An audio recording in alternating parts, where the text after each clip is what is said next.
Hi, and welcome to the European Resilience Initiative Center video podcast.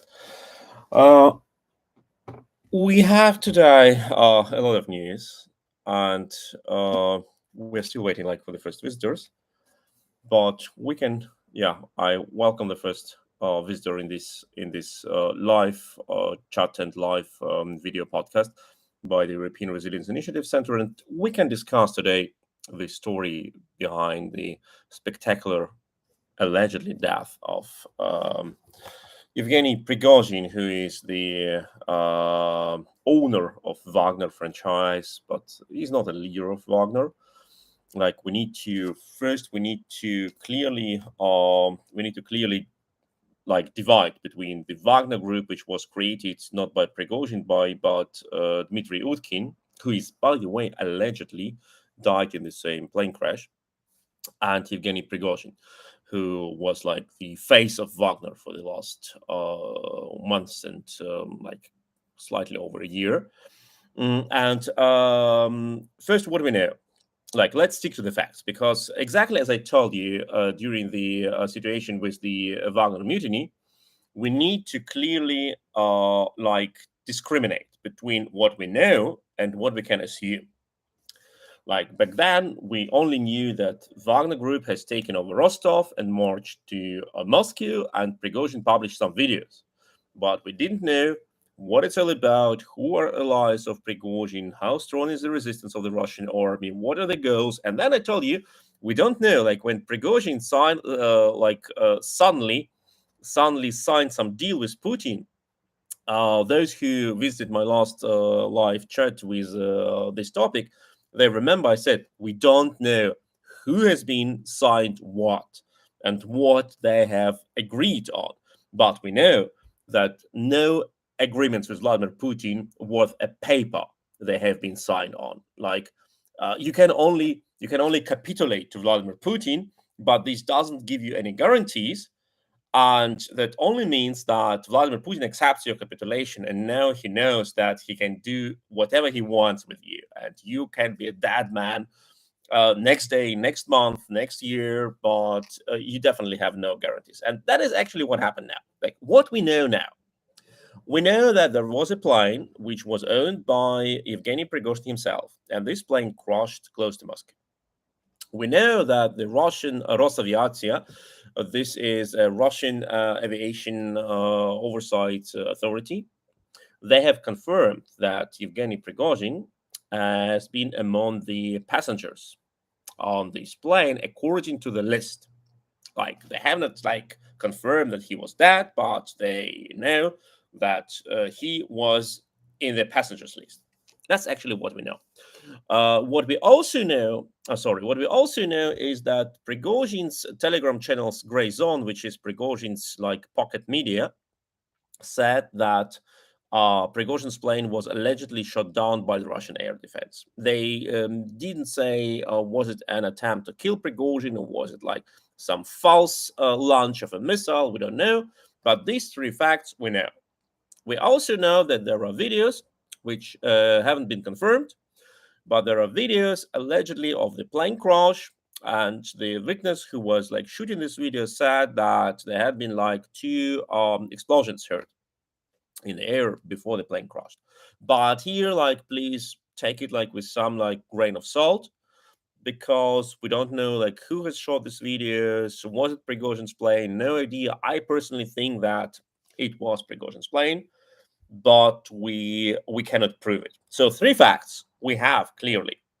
Prigozhin's plane has crashed. Rosaviatsia said Prigozhin was on the plane. And three, Prigozhin's media say Prigozhin's plane was shot down. So now let us stick, and I will go to your questions. You can leave questions in your chat, comments. If you think that I pay too much attention to some details, please tell me so.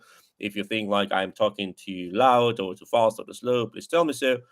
If you have any comments, if you see any news, please leave them in the commentary section. I promise you, I read carefully what you write, and I will go one by one to the questions, and I think we'll have good time discussing the things.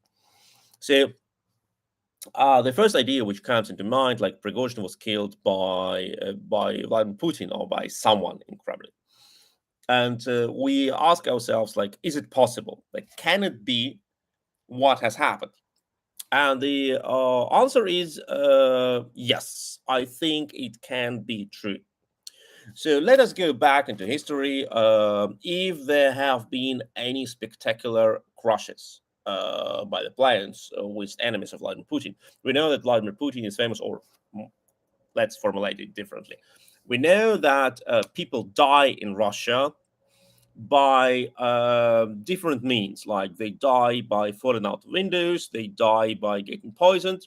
Sometimes they commit suicide, like Boris Berezovsky, the godfather of Vladimir Putin, who hanged himself on a scarf in his London house. We know that some people drink some poison tea, that some people like suddenly feel ill and die. But plane crashes, like, it's like way too spectacular, isn't it? Uh, um, I would say no. We have enough plane crashes of people in Russia which you cannot explain. Like, the most famous one is the plane crash of Artem Borovik, who was a publisher of Совершенно Секретно, classified, literally translated, media in Russia, and he was into investigation of Putin's race to power, and allegedly got like a lot of attention by Vladimir Putin. And his plane crashed like while like on ascent from an airport, and he died. Pretty spectacular death, and everyone on board died. But it's not the only crash. There has been also, even before Vladimir Putin came to power, there was a death of General Alexander Lebed, a very popular general, actually a very seldom case in Russian army. Normally, Russian generals are not people who can be charismatic. They're mostly like heavy drunk, but Lebed, like, who also, of course, was not without, but he was really charismatic, especially after Chechnya war, and he won elections in Krasnoyarsk region in Siberia, and he challenged President Yeltsin himself and had clearly presidential ambitions. So he died in a helicopter crash, as his helicopter team allegedly was not careful enough and flew into a power transmission line. Actually, the same what happened allegedly to the plane of Polish President Kaczynski, when we know that the official version is that the pilots at Kaczynski plane were not careful enough, they were under pressure by Kaczynski, and that led to Smolensk plane crash. But in each of these cases, we know that people who died, they had problems with Kremlin, severe problems, and they all died in a plane crash. So it is not uncommon in Russia that people who have problems with Kremlin, that they die in a plane crash. So the first question seems to be cleared. There have been cases with plane crashes when we had at least a suspicion that people died not because of some technical issue, but because of some wish to kill them. Of course, we may not exclude, like, if I would have been like a lawyer, like, who would have investigated the case, I would say we cannot exclude technical issues. We know that the Russian aviation is suffering on the lack of parts. The sanctions work. We know that a lot of Russian airplanes, like passenger airplanes, Boeing's, Airbus, they have repeatedly problems before takeoff. Many planes were green lighted for takeoff with continuous problems. We know that the Russians cannibalize their planes. They have like hijacked by the West because the planes belong technically to, not technically, like legally, they belong to Western producers, but the Russians say we don't pay money back, we just seize them, and the Western companies stopped maintenance. So the Russians cannibalize airplanes, passenger airplanes, like taking parts from some plane and replacing the problem parts of the flying planes. So we cannot exclude that Prigozhin's plane also suffered from some sort of maintenance issues, and it could lead to catastrophe. But we have this video with allegedly 2 explosions in the air. We have the saying of Prigozhin's media channel that his plane has been shot down. And what is much more important, we know that Prigozhin had challenged Vladimir Putin himself. Like, despite of the fact, like, if Prigozhin said, "I have never challenged Putin. I only challenged Shoigu and Gerasimov and others," we know that he challenged Vladimir Putin. And as I said here before, you cannot go into deal with president in Russia. It can be Vladimir Putin, it can be Boris Yeltsin, it can be Mikhail Gorbachev, it can be anyone. You just do not. We have this perfect saying of Russian Emperor Pavel I in 18th century, who said to, I think it was a French ambassador, and the French ambassador asked Emperor Pavel, like, what are like some strange relations between like the emperor and his aristocracy? And the emperor laughed and said, "In my country, everyone is aristocrat when I talk to him, and only as long I am talking to him." So the moment you are out of attention of the emperor or president, or you call them, you have no rights. That is the same what the Russian Tsar Ivan the Terrible in the 16th century wrote to refugee Count Kurbsky when he said, "We, the Tsars, are empowered to promote our slaves and to punish our slaves." And he meant like as a slaves, he meant like everyone, including Count Kurbsky himself. So the same logic is in Vladimir Putin's actions. You cannot, as a subordinate, sign any deal with Vladimir Putin. Your life is in danger the very moment Vladimir Putin sees you as an enemy, and you can sign any treaty with him, any contract. It worth nothing. So now is the question: what comes after? And before we go to this question, of course, don't forget to subscribe to this channel. We still need 220 subscriptions to open new options. Like, that's why please subscribe. Also to be informed about the new live broadcastings or new interviews we publish. Like, share, invite your friends. And now let's go to the questions or comments you posted. So Angel wrote, hello, what do you think this will do for the Wagner Africa operations? Well, that is a good question. I think that the Russian presence in Africa is existing independently on if Prigozhin is alive or Utkin is alive. Like, we need to remember that allegedly Dmitry Utkin, who was actually a founder of Wagner Group and the commander of Wagner Group, allegedly he died in the same plane crash. And Dmitry Utkin is an interesting person, like a totally like weird person. He was born in eastern Ukraine in Donetsk region, if I'm not mistaken, and he served in Soviet army in GRU Spetsnaz. And then, like, when he retired, he started to work as a mercenary. And Wagner was his call sign. Like, that's how the Wagner Group appeared. It was first not Wagner Group, but Wagner's Group, like Группа Wagnera, a group of Wagner, because he was a commanding officer, like a platoon leader, squad leader of this group. And he has chosen this Wagner call sign because he is a Nazi, and he believed Wagner is a very cool sign because Wagner is a favorite communist of Adolf Hitler. And Dmitry Utkin had his tattoos, he like on his collarbones, tattoos in form of insignias of SS, of German SS units, like with this Blitz Sieg runes. And Wagner was his call sign. So to our allegedly dead Yevgeniy Prigozhin, the official face of Wagner and money source for Wagner, or not money source. The money source was the Russian government, but Prigozhin was some sort of like a legal construction which distributed this money. and Dmitry Utkin, who was the founding father of Wagner and the mastermind behind military operations. So now, what is the consequence for all Africa operations? I think nothing will change. Like mostly nothing will change, because the Russian interest in Africa will remain. The money came from the Russian budget. The structures were under control of GRU, of Russian military intelligence directorate. Of course, there will be like some minor consequences with change of the chain of command, with like some financing schemes which should be reviewed or like changed.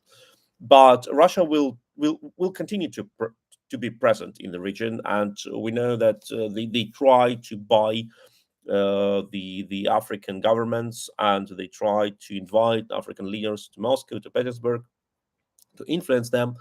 So I think strategically nothing will change. Of course, tactically there will be like some consequences, but they will try to do the same. Another question is if they are able to maintain their presence in Africa. That is a question, because what we saw from the last attempted summit of Africa countries in Russia, only very few leaders came, and only those like who were absolutely dependent on Moscow. So I think all the story that Russia is winning hearts and minds in Africa and is like so good and so massively presented in the region, I think it's a bit of Russian propaganda. The same as they told us the Russian army is undefeatable. The same they told us that Russian lunar model will land on the moon, etc. The same they tell us that they are irreplaceable in Africa. We know that other countries, also non-democratic countries like China, are much more presented in Africa and have much more influence. So the Russians will try to affect to influence African countries, but I'm not sure they will succeed on strategic way. But the death of Prigozhin or Utkin, I don't think it will change something massively. Of course, there will be minor turbulences, but not strategically. The next question is from Albrecht's 1979. Do you also think that the Kremlin will try to blame this on Ukraine agents? I think so. I think so. I can also imagine that there will be some massive funeral of Prigozhin and the others. I can imagine there will be like some public statement that it was like the West and the enemies. Why not? Once again, it's a long tradition of these things. Like think of the murder of Kirov in 1937, I think. He was a popular leader of the Communist Party in the Soviet Russia, and he was a rival of Joseph Stalin himself, much more popular person, and he was killed in the very premises of Smolny, of Leningrad party main headquarter of the Communist Party in Leningrad. He was killed in a corridor, as we know now, by NKVD agent. But of course, Stalin used this murder on his opponent to blame the opposition and the alleged Western agents, and there came a massive purge in Leningrad, and a lot of party officers have been arrested and tortured and executed. So, of course, there will be some attempts to blame the West, the Ukrainians, and the others. I think like something will happen like with Daria Dugina. Like Daria Dugina, who was actually like a very like mid-level, even low-level propagandist of Russian supremacy, and who was killed in a car blast, which we until now we don't know like who was responsible for that. I think it was Kremlin. But like she's now some sort of a saint hero, and there are streets renamed in honor of Daria Dugina, a daughter of Alexander Dugin, a Russian far-right Nazi propagandist and ideologist. The streets have been remained in occupied territories of Ukraine. I think they will be the same with Yevgeniy Prigozhin. The dead opponents of Putin are of much more value for him, because he can like show them off and say, look, they were all good guys, decent guys, and they're all good, like, and I do in behalf of them. on behalf of them. Richard Lyons, does this strengthen Putin's position? Well, that is a good question.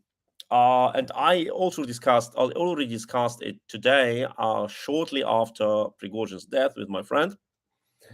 And I think we need to divide here, like the strengthening in absolute way of numbering it, and in some sort of what is the opposite? I'm sorry. What is the opposite of absolute in comparable way? Like if you think that Vladimir Putin cleans his opponents groups and weakens his opponents groups, it makes him stronger, of course, relatively, absolutely, and relatively. So of course, we need to look at this in a broader perspective.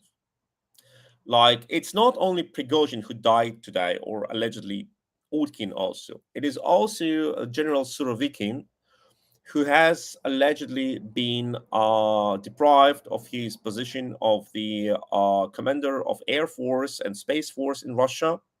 Although on the official webpage of Russian Ministry of Defense, I checked it a couple of hours ago, he is still counted as an acting commander.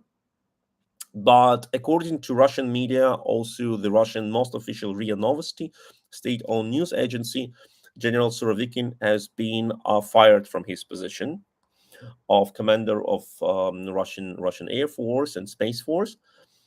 And Surovikin was seen as allegedly Prigozhin's ally in this mutiny, and he was allegedly arrested a month and a half ago, and nobody has seen him after that. And there were rumors what happened to him, if he's alive, if he's dead, if he's under trial, if he's in some sort of a prison. We don't know.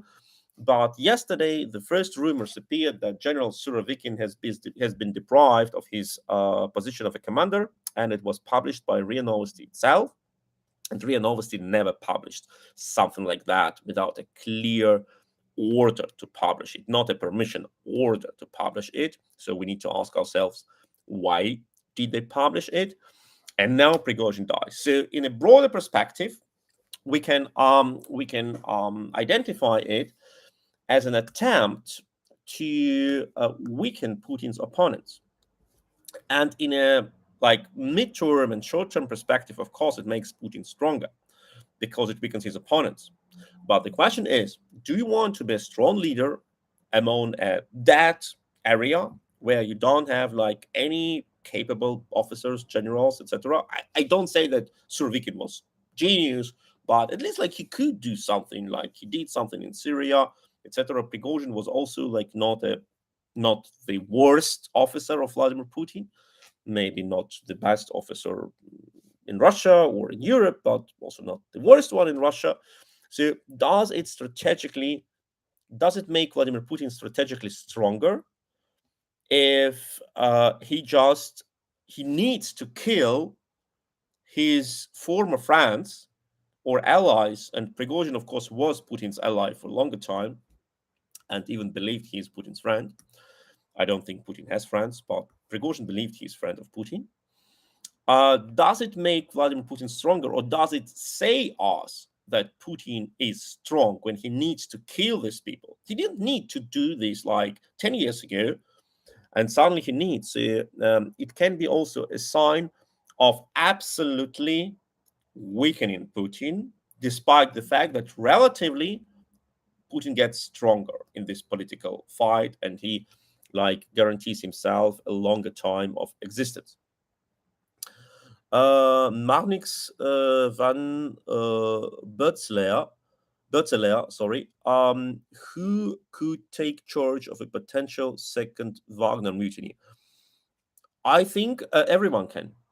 That is exactly the most funny part in the Russian politics. Everyone can be a leader.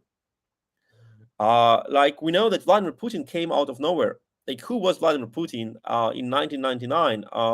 Like he was for a short time head of FSB, but his career before was really weak, like some sort of economic advisor at Leningrad, St. Petersburg, City Hall. Seemed like he was like some sort of a KGB officer commanded to City Hall, but not a political leader, not a people's tribune, not an oligarch, like not an influential person. And then he was a president, and we remember how I think it was in Davos in 2000 as at some panel one of the participants asked this question: who is Mr. Putin? So he was a black horse, like nobody knew him, and now he rules Russia since over 20 years. That is exactly what can happen. Like it's like in later Roman Empire when every officer of Praetorian Guard can be the next emperor. You don't know him before he is, and he can die trying like Prigozhin did, but he may be the next one. Like, can it be Ramzan Kadyrov? Maybe, I don't think so, but maybe. Can it be like some general of FSB or of Russian army? Maybe. May it be like I don't know, like some like think about it once again. Who was Yevgeny Prigozhin before he uh, started his mutiny and marched to Moscow? Yevgeny Prigozhin in the later Soviet Union was a mid-sized criminal. He hired minors, like underage, like school children, to commit crimes, because the minors they could like get unpunished, and it was easier to work with them. So he hired them for criminal purpose, for like stealing, like other small crimes. There were rumors that he organized prostitution circles, sex work circles, etc. Don't know, but he was imprisoned. He served like pretty long time in prison. Then he came free. He started like some restaurant business, cooking business. Then somehow he got in contact with KGB, FSB, and there were rumors that he organized informal program for official visits to St. Petersburg. Like when Western delegations came, he organized food and maybe some program after, like including sex work. And that was a typical way for KGB, FSB to influence Western delegations, like with good food and good sex. And that was that what was Prigozhin was allegedly responsible for. Like we know that he also met Jacques Chirac from France in his restaurant. We have the photos of him with Vladimir Putin and George W. Bush in his restaurant. Like at least like he fed them. And after that, like he was a person who had like his money, and he started his business with troll factories, like writing commentaries on social media, in commentary sections in media, and trying to influence the Western agenda. And only after that, he was invited to be a face of Wagner Group. So, looking at his career, you would not say he's a person who would challenge a president of Russia, like a mighty person with nuclear warheads, with tank divisions, etc. You would say, like, okay, he's a crook. Like he's like some like small level criminal who doesn't have like any chance to make his political career, but he did. So that is important to understand Russia, and that is why I need to repeat it once again. We don't know who will be the next Wagner. We don't know who will be the next Putin, because everyone can be. And that is a very interesting and tricky part in the Russian political system. Mary Cost says, I thought of Lebed. Yes, exactly. Alexander Lebed, who was killed in a helicopter crash, and we still don't know what happened there. Care Sirpal Began, I'm sorry if I pronounced your name with mistake. Any thoughts of why Wagner moved to Belarus after the coup attempt, and what happened? What happened to them now? Well, once again, we don't know. We don't know what was the deal. We don't know how many of Wagner troops have been transferred to Belarus. What I saw, the number of tents in this Wagner camp in Belarus was for maybe 10,000 people, but the overall number of Wagner conscripts and mercenaries was quite larger, like 20, 30,000 people. So some of them have remained in Ukraine. We know Wagner troops have been tried to be used against Poland. I think there were plans to use them as infiltrating units with so-called migrants over the border. I think they could also be used as a troop to seize Belarus itself in a case like death of Alexander Lukashenko. That is like very interesting in Russia planning. They always like plan for many outcomes, for many scenarios. And I think that the control over Wagner troops remains mostly in the hands of Russian Ministry of Defense, because they give money, they give weapons. But I think a significant amount of Wagner mercenaries who were personally loyal to Prigozhin himself, who came to Wagner because of Prigozhin, they will try now to cancel their contracts and go back to Russia. And that is where fun starts. Because these people are sentenced criminals, mostly for violence articles of the Russian Criminal Code, rape, murder, kidnapping, attempted murder, all other crimes. And they have an experience now in Ukraine of being allowed to conduct unlimited violent acts without any punishment. So now imagine what happens when these people come back to Russia. And we know that it is happening already. That these people, the moment they come back, they start to rape, kidnap, and kill the moment they come back to their villages or towns. We know the first thing they do, they spend their money on alcohol and sex work, and then they do what they used to do in Ukraine: kidnapping, murdering, beating, raping. And now imagine if Russia gets like not 200 such people, 500, but let me say 10,000. I think Russia is about to reap what it sowed. And all the Russian, like school teachers, kindergarten or teachers, all these persons, mostly female, who praised Wagner, who organized the shows of the children wearing uniforms, chanting military songs, praising Wagner soldiers, writing postcards to thank Wagner mercenaries for what they do in Ukraine. They have now increased chances to meet Wagner mercenaries who come back to Russia and to taste their own medicine.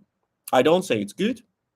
I don't say it's something any person like should welcome, but that is reality.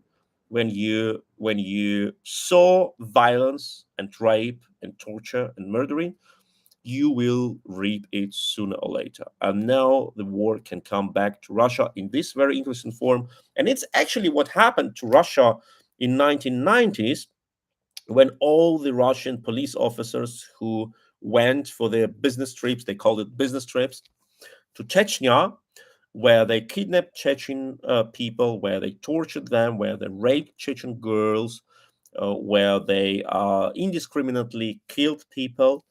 When they all came back to Russia, and they were assigned like with the positions of police officers, and they continued to do in the police districts what they learned in Chechnya, what they enjoyed in Chechnya: raping, torturing, killing. And we know that the number of violent crimes committed by police officers in Russia inside of the police district headquarters increased rapidly in later 90s, because these people came from Chechnya with their experience. Now imagine all the Wagner mercenaries come back. Valera Kirchenko asks, how do you see Prigozhin's funeral?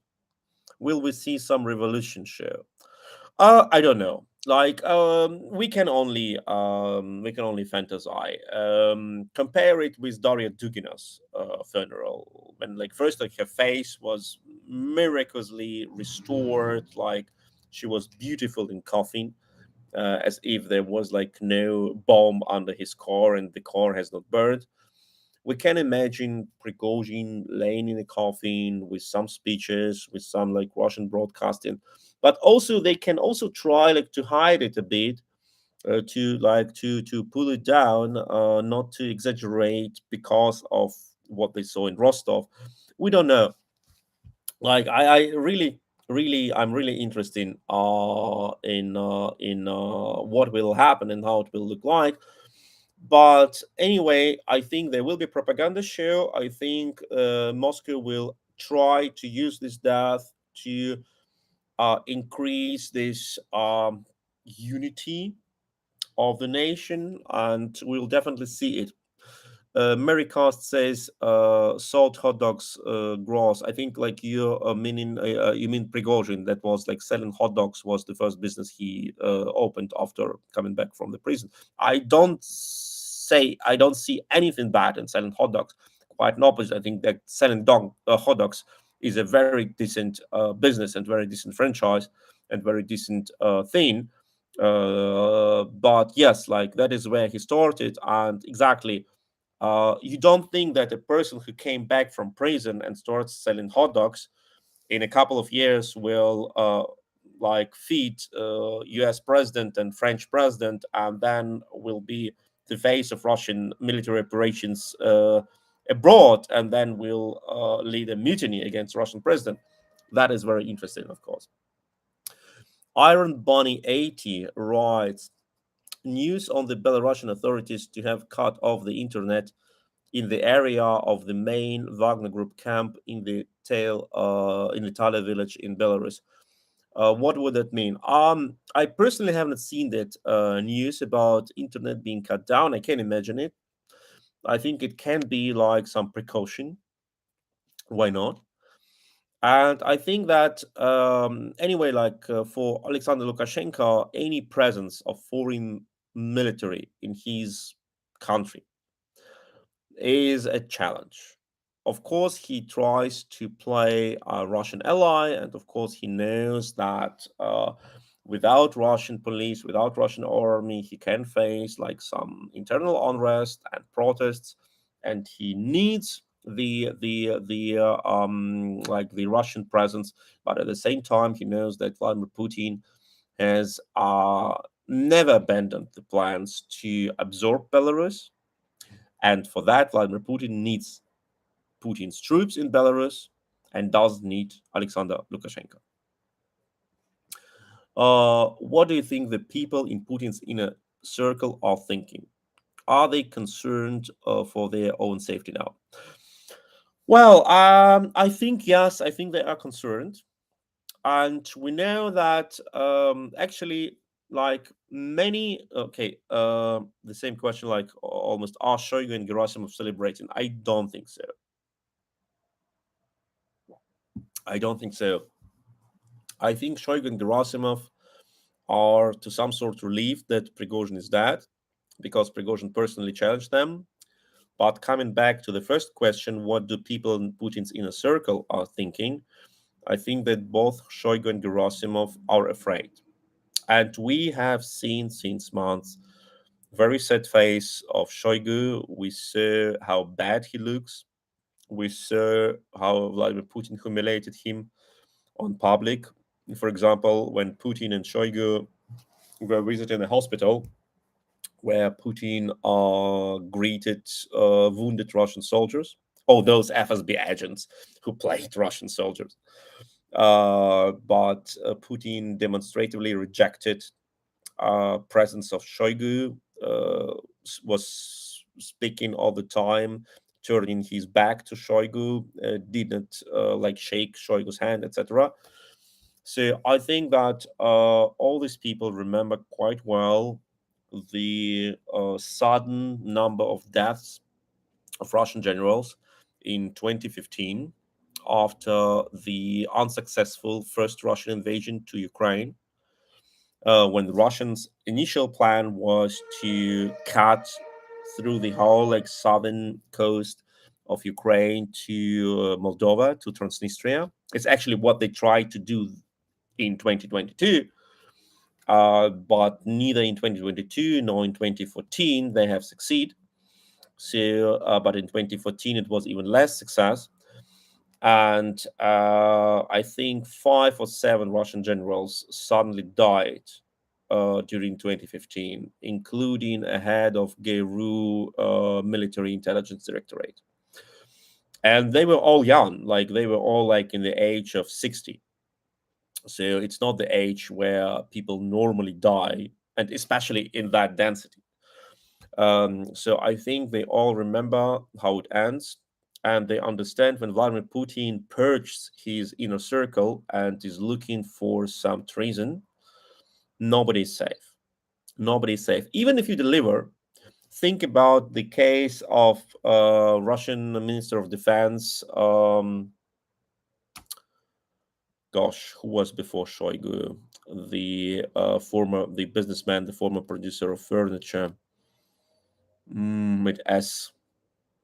It's too late in Berlin, and I had yesterday my trip from Ukraine to Germany, and I started to forget the simple names. But anyway, there was a minister of defense who was before Shoigu, and he was a businessman, and who modernized Russian army, making Russian military more compact, like making reforms of some units, and actually enabling Russia to seize Crimea. And despite of all his success, he was imprisoned, allegedly for corruption. Anatoly Serdikov, of course. Thank you, Oren Biden. Anatoly Serdikov, and he was imprisoned, and his lover was also like suffered also imprisonment, and Serzikov was released later, and it was all fine for him. I mean, like he wasn't killed, he wasn't put in jail into jail for 10 years, but he was out of favor, despite of all his success and his results. So now think of what Shoigu is thinking and what Gerasimov is thinking when they know that Vladimir Putin will need to boost his popularity before September elections in regions and before March elections, presidential elections in Russia. Of course, elections is a fake in Russia, but still you don't want to have mass protests. And for that, you need to boost your popularity. So I think that everyone is scared in Moscow. They know that the boss is paranoid.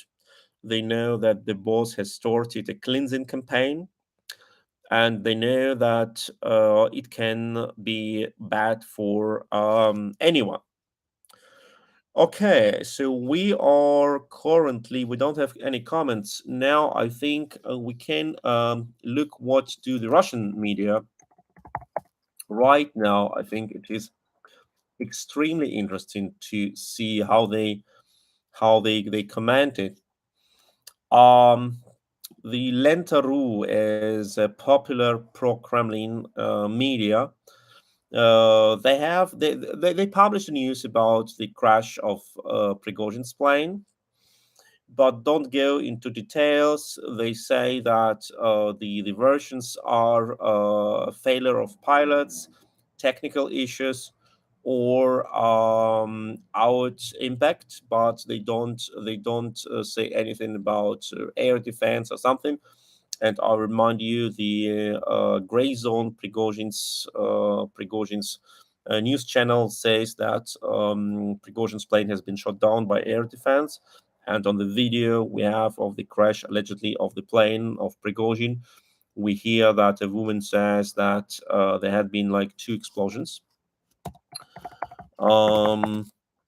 We can Yeah, on Vestiru is the site of the biggest Russian state-owned television.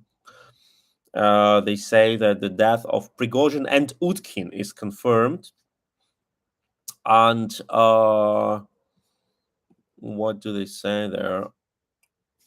Um, yes, Prigozhin and Utkin died, and no official confirmation, but they say it happened. And interestingly, that uh, the same news page published one of the other news is that Vladimir Putin has warmly discussed issues with inhabitants of Kursk region.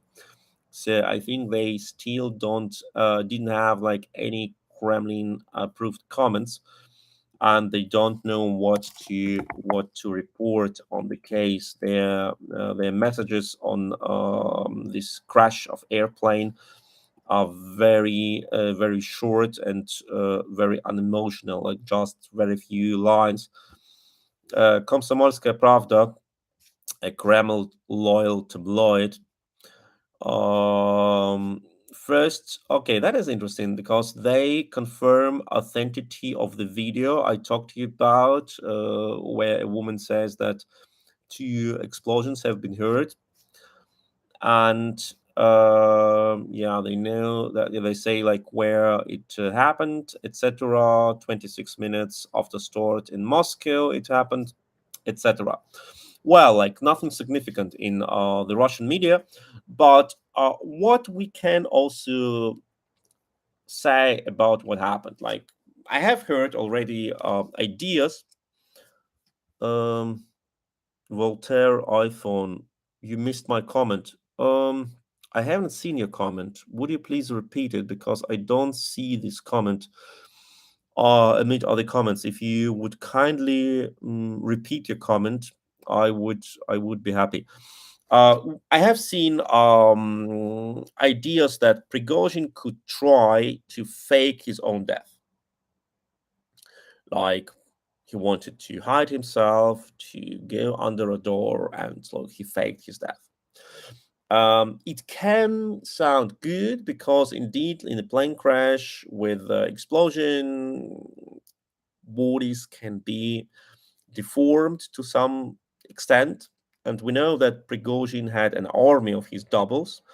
He had like a lot of passports issued for different people. He also was constantly was seeking for a person who looked like him, and he sent this person. It was like really weird. He sent this person to the EU and making like urging them to make a photo of this person in front of official buildings like Parliament or Ministry of Interior Affairs in Latvia, Lithuania, Estonia, Poland, etc.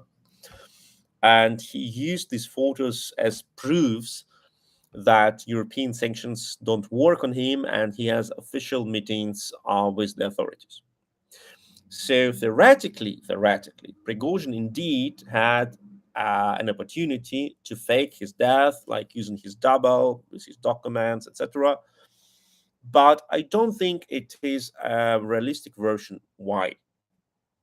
Because the acts of Prigozhin before this crash didn't look like he is seeking for escape. Quite the opposite. He was constantly present in Russian media, in on the Russian territory, at Russian official meetings. He was present at Russia Africa Summit. He was constantly traveling between Moscow and Petersburg. His plane was constantly seen in flying between Moscow, Petersburg, sometimes Minsk, but mostly he was in Russia and was very visible. It doesn't look like he tried to hide. If a person like Prigozhin would have wanted to hide, he would have gone to Africa, started there like some enterprise, like some adventure, and then suddenly died somewhere in a plane in like over the jungles of Congo. That's it. But not in Moscow, not after his presence. not in a plane where like FSB can like make analysis of his DNA. I'm pretty sure he has left a lot of his DNA, and the samples are also being kept in FSB. I'm pretty sure, and I don't think that it is a realistic way to hide from Vladimir Putin if you really want to. And I also think it is a proof that the idea that Prigozhin's mutiny has been staged by Vladimir Putin is wrong. That it was a real mutiny which failed, and there were like real opponents of Vladimir Putin who wanted to influence the situation, but they could not agree what to do. That's why Prigozhin was left alone. And Prigozhin tried to save himself by signing some sort of agreement, but this agreement wasn't working because Russia. And after that, Prigozhin massively demonstrated his loyalty. I think his appearance at all the conferences was an attempt to tell Putin, look, I'm all exposed. I'm all in your possession. You can kill me whenever you want. I don't hide. I don't do anything. I'm always in Moscow, in Russia, in Petersburg, where FSB has full access to me. And that's why I'm not a danger for you. But as we know, in Russia, um, it is not enough to not to be danger. It is enough that you have been danger once, and since then you need to be eliminated first because you can come back to your bad experience and second you can be a bad example. And I think this spectacular way of death of Prigozhin is also a part of a lesson, because the crime was so massive that the punishment must be also spectacular. Like no heart attack, no like some sort of like falling out of window, no some unexplained death, no, like being shot down from the sky in his business jet by Russian air defense is the perfect way to make a statement. Like, don't mess with Putin. I think it has been done. So I still don't have like any comments by Voltaire's iPhone. Maybe we will have it. So up to now, we can also have a look what do we have like on other channels like Telegram, Twitter, media. Like we don't have like a lot of media reports. Mm, like the Russian investigation committee, Следственный комитет СК, says that they will check like two versions: a version of external impact, can be a bomb, can be a missile, and a technical failure. Um, we also have a news that in Belarus at Machulishi airport, which is very close to Wagner camp, a Russian military transport plane Il-76 has landed at almost at 9 p.m. local time. So after Prigozhin's alleged death, which can be a sign that they bring something there, which can be a sign they want to bring something out of there. But anyway, there is a movement there, which can mean anything. And yeah, there are news that Wagner is preparing a statement on Prigozhin death, and we have a lot of condolences on Wagner Telegram channels, on Wagner news channels, which all confirm Prigozhin's death. Well, of course, it can be all fake, of course, but as I said to you, why I think it is not fake, why I think it is a real death, and why I think that Prigozhin has really reached his window of opportunity, which opened for him. Well, That is practically everything. Um, we know that in Ukraine the news has been accepted with a lot of enthusiasm because Prigozhin did a lot of bad things in Ukraine, and also today is Ukraine's national holiday, national the day of Ukrainian flag. Tomorrow is the day of independence. So there are a lot of jokes on Ukrainian news channels and Ukrainian social media saying that it was really like a good day. Um, okay, Walter's iPhone. You cannot see my comment. I posted twice. No, I have never seen it. I just ask you if you think the threat on gray zone of repercussions for Prigozhin killers is credible threat or online bravado. Well, I think it is. I think it is more bravado. Like I think it belongs to a normal like way of commenting such news. Like we will punish them. Like nobody will get unpunished. And I think they paused it because they need to, because otherwise it would look like fishy. Like our boss and leader and founding father has been killed, but we don't swear to revenge. Are we real men? Are we like soldiers? No. But like who they want to punish? If we imagine this was ordered by Putin himself, and I think it was ordered by Putin himself, will they try to kill Putin? Or will they try to kill a missile operator who shot a missile?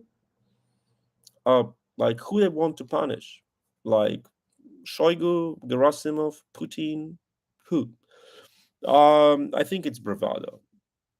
And I think that most of these people they will be digested, incorporated, acquired by the Russian military, and they are practically part of Russian military. Some independent leaders who developed too much popularity, who gained too much authority, will be eliminated. What always happens with passionate leaders in such regimes. Like we know that there have been a lot of deaths of Russian nationalists during the last months, military bloggers, journalists, okay, journalists like propagandists, like the Prosvirin, Yegor Prosvirin, the founding father of media, nationalist, far right nationalist media, Sputnik and Pogrom, who just jumped out of window in Moscow and killed himself allegedly. Daria Dugina, others, Vladlen Tatarsky, a military blogger who was, of course, a part of GRU propaganda unit, who was killed by an explosion in Moscow, attempted kill on Zahar Perlepin. Like we will need just to wait, and I think if we wait a couple of months, we will see maybe a couple of weeks, maybe a couple of months, we will see some more deaths on Russian nationalist spectrum, authors, writers, warlords, etc. What will happen like to these people? Like they are not needed for Kremlin. The Kremlin is afraid of any leadership, even if it is a leadership which is anti-Ukrainian and which is allegedly pro-Moscow. They don't want to have strong leaders. They don't want to have popular leaders. They want to have loyalty. And Prigozhin demonstrated illoyalty and like some wish to act and to jump above his head. And that made him a candidate for death. I think this is most important. Like promises to punish, to revenge. I don't think it's possible. Okay, so I think we finish here. Maybe there will be more news tomorrow, day after tomorrow. We have already talked for 1 hour on this live stream. Thank you, everyone who was watching it. Don't forget to subscribe, please. Really, you will not miss new live streams. You will not miss new interviews. And we still need like 220, if I'm not mistaken, before this live. I hope now we miss less subscriptions to unlock new features for our video channel. And stay with us. I think we will see a lot of interesting developments also with liberation of Ukrainian territories by the Ukrainian army, also by new explosions in Crimea, in other occupied regions. And yes, I think Ukraine will win as soon as possible, better sooner than later, better with more Western support than with less. And thank you that you have been here. Keep safe, keep cool, stay in touch, and we'll see. Thank you so much. Have a great day.